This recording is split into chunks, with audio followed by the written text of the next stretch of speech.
Assalamualaikum warahmatullahi wabarakatuh. Saya di sini Muhammad Nur Ramadhani dari kelas B angkatan 23. Nah, di sini kita akan lanjut ke bab kedua, yaitu seputar teori dan pemikiran sejarah. Yang pertama ada pemahaman tentang teori. Nah, di mana melahirkan sebuah teori tidaklah mudah, atau dengan bahasa sederhana tidak mudah, bagaimana membalikan telapak tangan untuk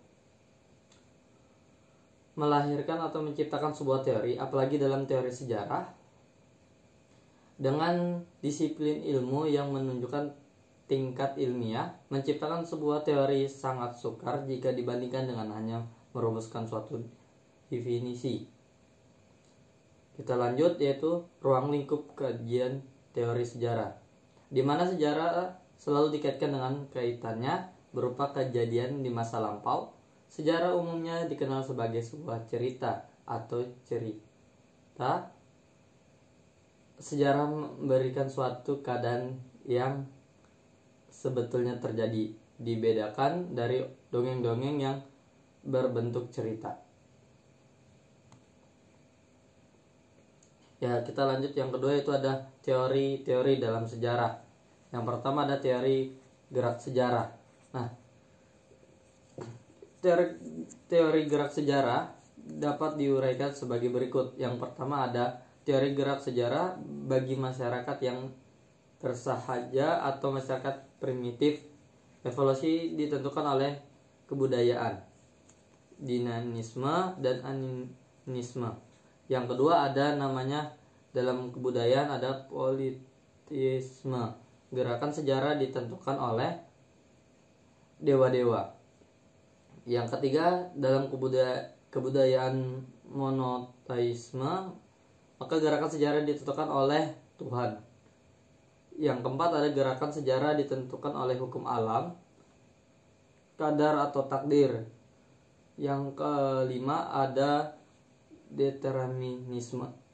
Yang keenam, ada gerakan sejarah yang ditentukan oleh manusia itu sendiri. Ketujuh, ada gerakan sejarah ditentukan oleh materi.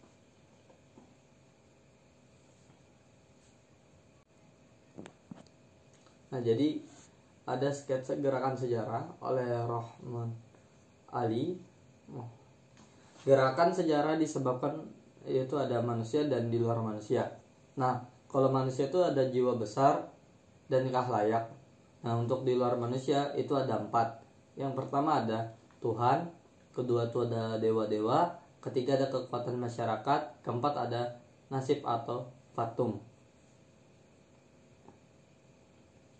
Nah, dalam perkembangan aliran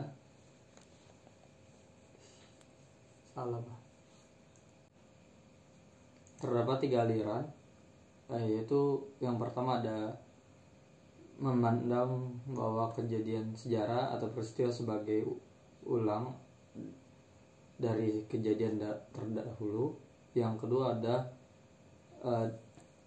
aliran religius atau ketuhanan, ini menafsirkan bahwa segala kejadian dalam sejarah semata-mata karena kehendak Tuhan. Yang keempat ada evolusi, yaitu dimana memandang seluruh kejadian dalam panggung sejarah manusia ada suatu garis yang naik dan meningkat ke arah kemajuan dan kesempurnaan. Yang kedua ada teori sejarah persebaran kebudayaan. Nah, beberapa teori dan tokoh yang menganut aliran teori persebaran kebudayaan yang tercatat dalam sejarah seperti Tamburaka, yaitu yang pertama ada teori holistik. Nah, oleh G. Emich dan W.J. Ferry, yaitu menurut teori ini Smith dan Ferry berpendapat bahwa dalam sejarah kebudayaan dunia pada zaman purbakala pernah terjadi sebuah peristiwa difusi besar yang berpangkal di Mesir, kemudian bergerak ke arah timur sampai ke daerah yang sangat jauh,